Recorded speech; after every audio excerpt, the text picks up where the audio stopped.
जय हिंद साथियों, स्वागत है आपका मिलिट्री बाय यूट्यूब चैनल पर। दोस्तों, सीएसएफ की ज्वाइनिंग वो स्टार्ट हो चुकी है। ज्वाइनिंग लेटर डिस्पैच होने स्टार्ट हो चुकी है। दोस्तों, इसके रिगार्डिंग मैं आपको कल एक वीडियो प्रोवाइड किया था। उसमें मैंने आपको बताया था कि ज्वाइनिंग लेटर किस तरह का है। मैंने आपको जम्मू कश्मीर का भी ज्वाइनिंग लेटर दिखाया था। साथ ही मैंने आपको एसएससी जीडी के थ्रू जो सीएसएफ सेलेक्टेड हुए हैं उनके भी मैंने ज्वाइनिंग लेटर आपको वीडियो में दिखाए थे। तो दोस्तों, उसी के रिगार्डिंग मैं एक वीडियो आज आपके सामने लेकर आया हूं कि अगर आप ज्वाइनिंग करेंगे तो इन डॉक्यूमेंट का होना आप लोगों के लिए अति आवश्यक है। अगर ये डॉक्यूमेंट आपके पास नहीं होंगे तो आप ज्वाइनिंग नहीं कर पाएंगे। तो कौन कौन से इंपॉर्टेंट डॉक्यूमेंट है जो आपको ले जाने हैं ज्वाइनिंग के टाइम पे, उस पर मैं एक वीडियो लाया हूँ। आप ध्यान से देखें इस वीडियो को। और ये लेटर्स के साथ साथ, ज्वाइनिंग लेटर के साथ साथ ये डॉक्यूमेंट आपको ज्वाइनिंग लेटर या आरटीसी पर लेकर जाना अति आवश्यक है। तो चलिए शुरू करते हैं वीडियो को। और उससे पहले हम आपको बता दें, आप हमारे चैनल को जरूर सब्सक्राइब करके बेल आइकन को दबा लें, क्योंकि एसएससी जीडी के साथ साथ स्टेट पुलिस और इम्पोर्टेंट जो एनटीपीसी और ग्रुप डी वगैरह की जो डेली एग्ज़ाम होती है उसके क्वेश्चन को भी मैं एनालाइज करता हूँ इस चैनल पर। तो इसलिए आप हमारे इस चैनल को जरूर सब्सक्राइब करें अगर आप सरकारी नौकरी की तैयारी कर रहे हैं तो चलिए स्टार्ट करते हैं और बताते हैं आपको कौन कौन से डॉक्यूमेंट आपको लेकर जाना है। सबसे पहले आपको 2 कॉपी अटेस्टेशन फॉर्म मिलेंगे आपके ज्वाइनिंग लेटर के साथ। आपके 2 कॉपी अटेस्टेशन फॉर्म के होंगे जो कि ज्वाइनिंग लेटर के साथ ही आएंगे। उन दोनों को भर करके आपको लेकर जाना है। मैं आगे वीडियो बनाऊंगा ज्वाइनिंग लेटर के अटेस्टेशन फॉर्म को किस तरह से आप फिल करेंगे, स्टेप बाय स्टेप मैं पूरी जानकारी दूंगा। आप हमारे चैनल को, इसीलिए मैं आपको बार बार कह रहा हूँ कि चैनल को सब्सक्राइब करने के बाद बेल आइकन को जरूर दबाएं। आगे वीडियो और इसके रिगार्डिंग आने वाली है। तो दोस्तों, आपको 2 कॉपी लगेंगे अटेस्टेशन फॉर्म की, जो कि ज्वाइनिंग लेटर के साथ अटैच्ड रहेंगी। साथ ही हम आगे बढ़ते हैं और आपको बताते हैं, आपको करेक्टर सर्टिफिकेट लगेगा। ये भी आपके ज्वाइनिंग लेटर के साथ आएगा। एनेक्सर 4 होगा, एनेक्सर 4 का फॉर्मेट आएगा ज्वाइनिंग लेटर के साथ। आपको उसको भी फिल करके अपने एसडीएम यानी कि सब डिविजनल मजिस्ट्रेट या फिर आप अपने डिस्ट्रिक्ट मजिस्ट्रेट यानी कि डीएम से साइन करवा के इसे ले जा सकते हैं। ये करेक्टर सर्टिफिकेट रहेगा, इसको आपको बनवाना है। एनेक्सर 4 ये भी ज्वाइनिंग लेटर के साथ साथ आएगा। मैंने कल आपको पिछली वीडियो में दिखाया था ज्वाइनिंग लेटर किस तरह की सीएसएफ की आने वाली है।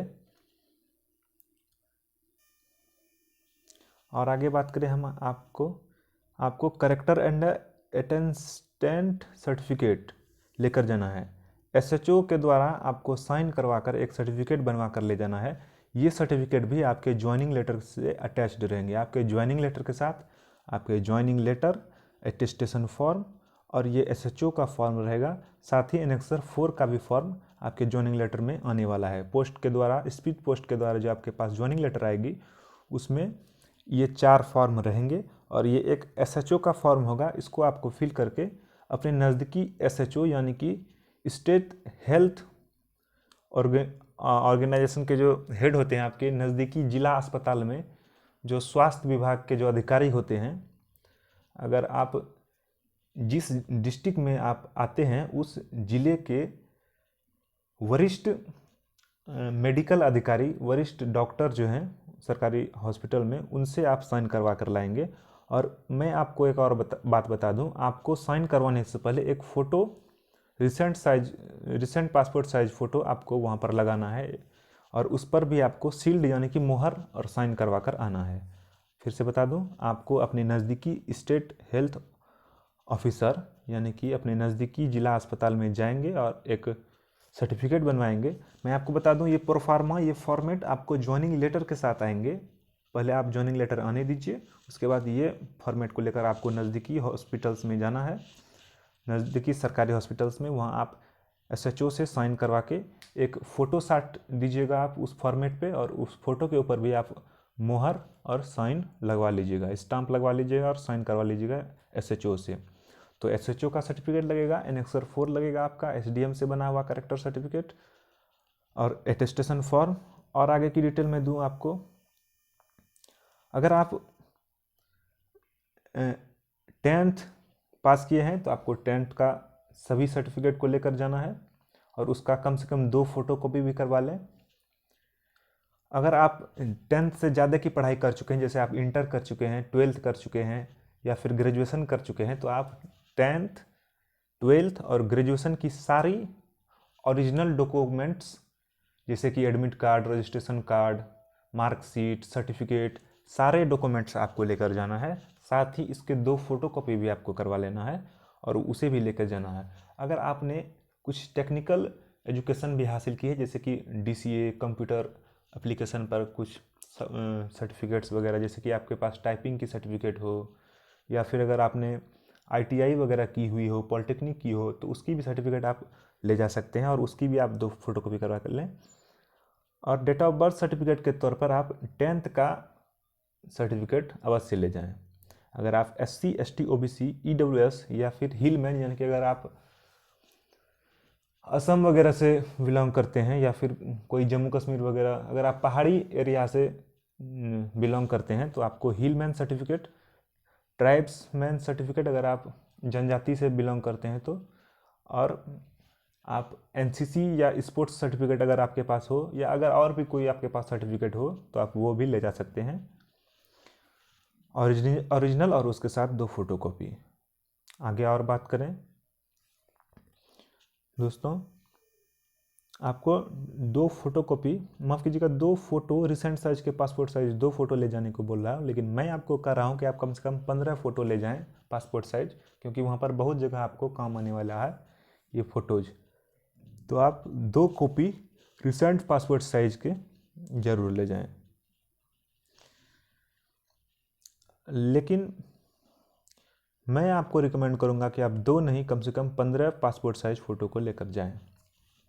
आगे बढ़ने से पहले एक बार फिर हम आपको बता दें कि आप हमारे YouTube चैनल मिलिट्री बॉय, आप देख सकते हैं यहाँ साइड में, मिलिट्री बॉय को ज़रूर सब्सक्राइब करें।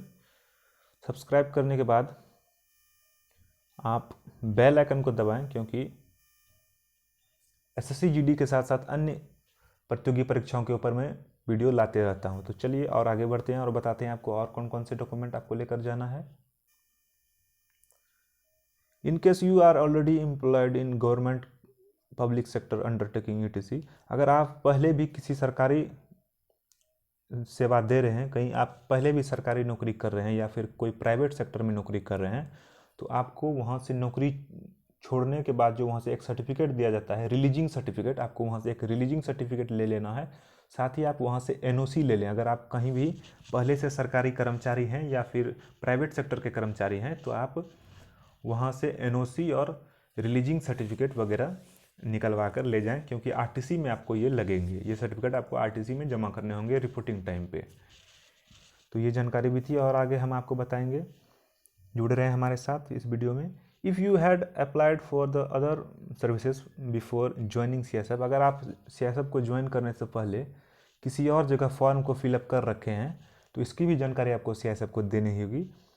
इसके लिए आपको PTC यानी कि प्रिंसिपल ट्रेनिंग सेंटर में बेसिक ट्रेनिंग ज्वाइन करने से पहले आपको वहाँ पर जानकारी देनी होगी, नहीं तो आपको टेक्निकल रिजिग्नेशन वगैरह नहीं मिल पाएगी। इसलिए आपको जानकारी देनी होगी और एग्ज़ाम के टाइम भी आपको छुट्टी नहीं मिलेगी। इसलिए आपको सबसे पहले वहाँ जाकर बताना पड़ेगा कि कौन कौन से फॉर्म आपने फिलअप कर रखे हैं, तभी आपको छुट्टी मिल सकती है।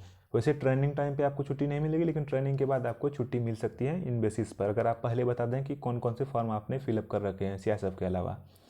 तो दोस्तों उसके बाद मैं आपको और जानकारी दूँ, you must open a simple saving bank account in your name. आप अपने नाम से किसी भी स्टेट बैंक के शाखा में एक अपना पासबुक खुलवा लें before joining at the training centre. Training centre को ज्वाइन करने से पहले स्टेट बैंक ऑफ इंडिया यानी कि SBI के किसी भी ब्रांच में जाकर आप अपना एक सिंपल सेविंग बैंक अकाउंट खुलवा लें और आप RTC में पासबुक, चेकबुक और ATM कार्ड लेकर जाएं। अगर आपके पास पहले से स्टेट बैंक का कोई पासबुक खुला हुआ है तो अब आपको कोई दिक्कत नहीं है, आप चेकबुक के लिए अप्लाई कर दें।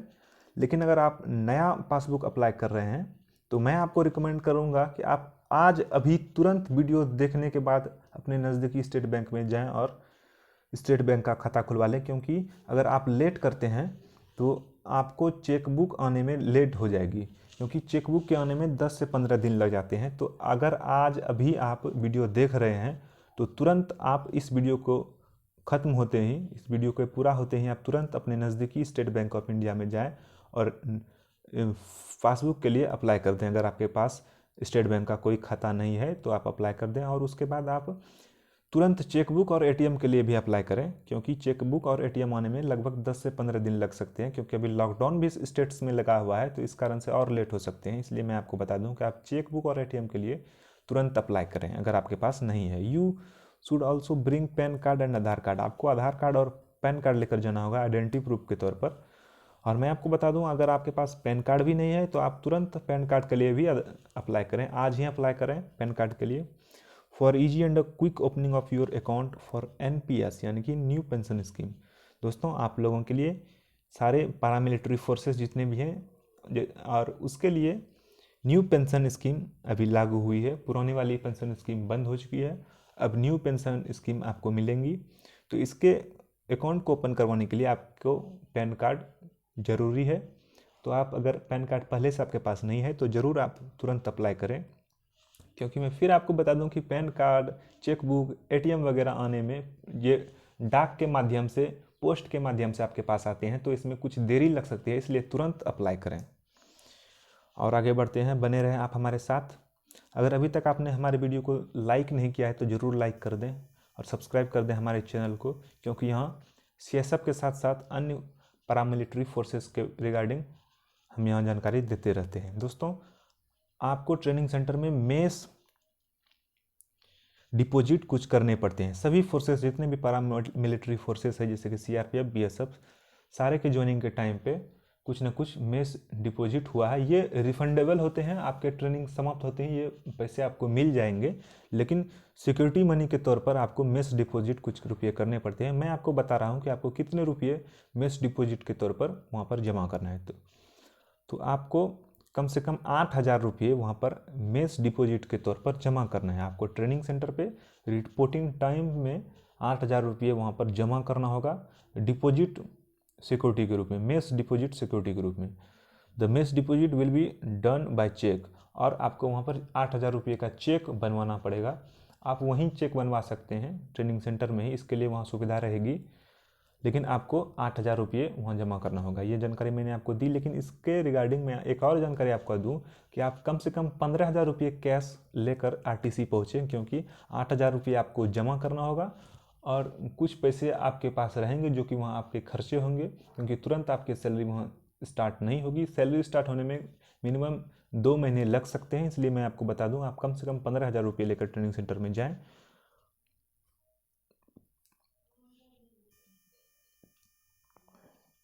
You should also carry your personal belonging including proper clothing and bagging.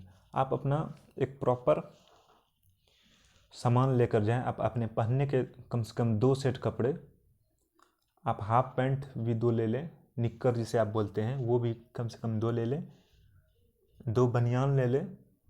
साथ ही अपने पहनने के जो कपड़े हैं वो कम से कम ले, कम से कम 2 सेट ले, ज़्यादा आपको कपड़े लेने की ज़रूरत नहीं है, क्योंकि वहाँ पहुँचते ही आपको वहाँ किट भी दी जाएगी और आपके क्लोथ्स भी वहाँ दिए जाएंगे। तो इसलिए मैं आपको बता रहा हूँ कि कम से कम 2 कपड़े ले जाएं, ज़्यादा कपड़े ले जाने की वहाँ ज़रूरत नहीं है, क्योंकि आप घर से ले जाए गए कपड़े को वहाँ नहीं पहनेंगे। वहाँ जो कपड़े दिए जाते हैं उसी को आपको पहनना है। किसी किसी दिन, यानी कि अगर संडे पास आपको मिलते हैं, संडे को अगर आप बाहर कहीं घूमने के लिए जाते हैं, तब आप यहाँ से ले जाए गए कपड़े को पहन सकते हैं, फॉर्मल शर्ट्स वगैरह को पहन सकते हैं। लेकिन वहाँ पर ट्रेनिंग सेंटर में आपको वहाँ दिए गए क्लोथ्स को ही, CSF के दिए गए क्लोथ्स को ही पहनने पड़ेंगे।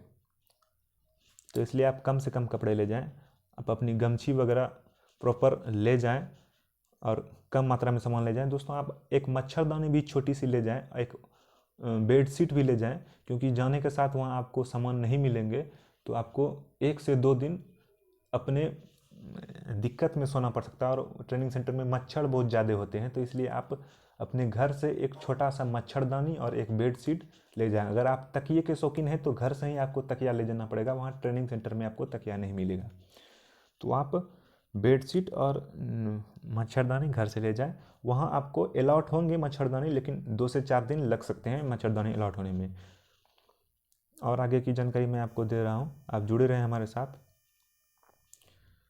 आप महंगे आभूषण वगैरह पहनकर वहाँ नहीं जाए, आप कड़े वगैरह नहीं पहनकर जाए वहाँ पे, जैसे कि सोने के चैन वगैरह या फिर हीरे के अंगूठी वगैरह, कोई महंगी सामान आप आभूषण नहीं ले जाएं। यह मैं लड़कियों के लिए भी और लड़कों के लिए भी बोल रहा हूँ। और लड़कियों के लिए एक और बात बता दूँ कि लड़कियों की ज्वाइनिंग आरटीसी बेहरोर राजस्थान और आरटीसी आराकोनम तमिलनाडु में होने वाली है। सभी girls, all India girls CISF selected, Jammu Kashmir rally and SSC GD selected, all girls सभी ज्वाइन करेंगे आरटीसी आराकोनम और आरटीसी बेहरोर में। साथ ही साथ जितने भी एक्स सर्विसमैन हैं उनकी भी ज्वाइनिंग आरटीसी बेहरोर और आराकोनम में होंगी। तो आपको ज्वेलरी वगैरह, महंगे ज्वेलरी वगैरह पहनकर नहीं जाना है ट्रेनिंग सेंटर में। उसके बाद मैं आपको बता दूँ, you will not be allowed to carry mobile phone during the training activities. आप ट्रेनिंग एक्टिविटीज़ के समय मोबाइल फ़ोन यूज नहीं कर सकते हैं। आप अपने बैरक में रात को सोने टाइम या फिर जिस टाइम आप अपने बैरक में अपने रूम में रहते हैं उस समय आप मोबाइल फ़ोन यूज कर सकते हैं। लेकिन अगर आप ट्रेनिंग एक्टिविटीज़ के लिए अपने बैरक से बाहर निकलते हैं तब आपको मोबाइल फ़ोन यूज करने की अनुमति नहीं रहेगी। ये जानकारी पहले ही आपको दे दी गई है ज्वाइनिंग लेटर के साथ ही। You are also advise not to be bring any expensive गैजेटेड और एनी एक्सपेंसिव। आपको यह भी निर्देश दिया जाता है कि आप कोई महंगी गैजेट्स जैसे कि स्मार्ट वॉच, लैपटॉप, कैमरा वगैरह ट्रेनिंग सेंटर में नहीं ले जाएं। इसे खोने पर आपकी जिम्मेवारी रहेगी। इसलिए आपको यह निर्देश दिया जाता है कि आप महंगे लैपटॉप वगैरह गैजेटेज वहाँ पर ना ले जाएं। No TADA will be admissible to you for this journey. आपको ज्वाइनिंग, आप जो अपने घर से ट्रेनिंग सेंटर ज्वाइन करने के लिए जाएंगे, इस दौरान यात्रा की कोई भत्ता आपको नहीं मिलेगी, कोई ट्रैवलिंग अलाउंस, कोई डियरनेस अलाउंस, कोई महंगाई भत्ता, कोई यात्रा अलाउंस आपको नहीं मिलेगी। आप अपने खर्चे पर अपने घर से ट्रेनिंग सेंटर तक जाएंगे। यह जानकारी ज्वाइनिंग लेटर में दी गई है। और एक जानकारी है, the new restructured defined contribution pension system applicable for the new entrants to the central government service 1 जनवरी 2004। 1 जनवरी 2004 के बाद से जितने भी नए सरकारी सेवा में ज्वाइन कर रहे हैं कैंडिडेट्स, सभी के लिए न्यू पेंशन स्कीम लागू हुए हैं 1 जनवरी 2004 से। तो 1 जनवरी 2004 से जितने भी कैंडिडेट ज्वाइन कर रहे हैं उनके लिए न्यू एनपीएस सिस्टम लागू हुए हैं। और एनपीएस सिस्टम के लिए आपको अपना पैन कार्ड लेकर जाना है। अगर आप पैन कार्ड नहीं बनवाए हैं तो तुरंत अप्लाई करें। पैन कार्ड, पासबुक, चेकबुक वगैरह के लिए अगर आपके पास नहीं है तो तुरंत एसबीआई के नज़दीकी ब्रांच में जाकर तुरंत अप्लाई करें। साथ ही साथ मैं आपको फिर से बता दूं, आपके ज्वाइनिंग लेटर के साथ कौन कौन से लेटर, कौन कौन से पेज आने वाले हैं, कौन कौन से फॉर्म आने वाले हैं, कौन कौन से फॉर्मेट आने वाले हैं। तो मैं आपको बता दूं, आपके ज्वाइनिंग लेटर के साथ साथ 3 फॉर्मेट आने वाले हैं। पहला 2 अटेस्टेशन फॉर्म रहेगा, उसके बाद एक एनेक्जर 4 रहेगा। एनेक्जर 4 ये करेक्टर सर्टिफिकेट है जो कि एसडीएम या डीएम से बनवाना पड़ेगा आपको। और फॉर्म ऑफ एसएचओ सर्टिफिकेट आपको स्टेट हेल्थ ऑफिसर, यानी कि आप अपने नज़दीकी जो सरकारी हॉस्पिटल में जो डॉक्टर्स हैं उनकी सर्टिफिकेट बनवानी पड़ेगी और उस पर एक फ़ोटो लगाकर मुहर भी मरवाना पड़ेगा आपको। तो इसकी भी एक एसएचओ सर्टिफिकेट रहेगी, एक एनेक्सर 4 रहेगा और 2 अटेस्टेशन फॉर्म रहेंगे। उसके बाद मैं आपको रिकमेंड करूंगा कि आप हर रोज़ दिन में 2 बार सीआईएसएफ की वेबसाइट को चेक करते रहें, क्योंकि कोविड-19 की केसेस बढ़ रही है और इसके बीच आपकी ज्वाइनिंग, आपकी रिपोर्टिंग डेट बढ़ भी सकती है। इसलिए आप बीच बीच में हर रोज़ कम से कम 2 बार सीआईएसएफ की वेबसाइट को चेक करते रहें, जिससे कि अगर रिपोर्टिंग डेट चेंज होते हैं तो आपको मालूम चल जाएंगे। तो बीच बीच में आप सीआईएसएफ की वेबसाइट को ओपन करते रहें। और एक जानकारी और मैं आपको दे दूं, सीआईएसएफ के सॉफ्टवेयर में काम चल रहा है। हाल ही में आने वाले 4 से 5 दिन के भीतर हो सकता है आपके ज्वाइनिंग लेटर पीडीएफ फॉर्मेट में आपको सीआईएसएफ की ऑफिशियल वेबसाइट पर देखने को मिले। इसके लिए आपको अपना रोल नंबर और अपना डेट ऑफ बर्थ इंटर करना होगा। जिस तरह से आप पहले 10th के रिज़ल्ट वगैरह देखते थे या फिर जिस तरह से आप 12th के बोर्ड स्टेट बोर्ड्स वगैरह के जो रिजल्ट जिस तरह से आप देखते हैं रोल नंबर और डेट ऑफ बर्थ वगैरह डाल के, उसी तरह से आपको सीआईएसएफ की वेबसाइट पर अपना ज्वाइनिंग लेटर देखने को मिल सकता है आने वाले 4 से 5 दिन में। इसके रिगार्डिंग सॉफ्टवेयर में कुछ महत्वपूर्ण कार्य किए जा रहे हैं, कुछ बाधाएं आ रही हैं जिस कारण से लेट हो रहा है। और आपको पता है कोविड-19 के कारण ऑफिस में कर्मचारियों की संख्या भी घटाई गई है, जिस कारण से 25% कर्मचारी ही सीआईएसएफ की ऑफिस में कार्य कर रहे हैं, इसलिए लेट भी लग रहा है। आने वाले 4 से 5 दिन में हो सकता है आपको सीआईएसएफ की वेबसाइट पर ज्वाइनिंग लेटर पीडीएफ फॉर्मेट में देखने को मिल सकता है। आप अपना रोल नंबर और डेट ऑफ बर्थ डालकर ज्वाइनिंग लेटर चेक कर पाएंगे। तो दोस्तों, अगर आपको हमारा यह वीडियो अच्छा लगे तो एक बार फिर मैं आपको बोल दूं, आप ज़रूर लाइक करें हमारे चैनल को, माफ़ कीजिएगा इस वीडियो को, और इस चैनल को जरूर सब्सक्राइब करें मिलिट्री बाय यूट्यूब चैनल को, क्योंकि इस पर मैं एसएससी जीडी के साथ साथ state police, NTPC, group D, CHSL, CGL वगैरह की जानकारी देते रहता हूं, और अन्य सरकारी भर्ती की जानकारी भी मैं इस चैनल के माध्यम से आपको प्रोवाइड करता हूं। तो ज़रूर सब्सक्राइब करें हमारे इस चैनल को। तब तक के लिए दें अनुमति, फिर जुड़ेंगे आपके साथ एक नई वीडियो के साथ, एक नई अपडेट के साथ। तब तक के लिए अनुमति दें। जय हिंद, जय भारत, वंदे मातरम।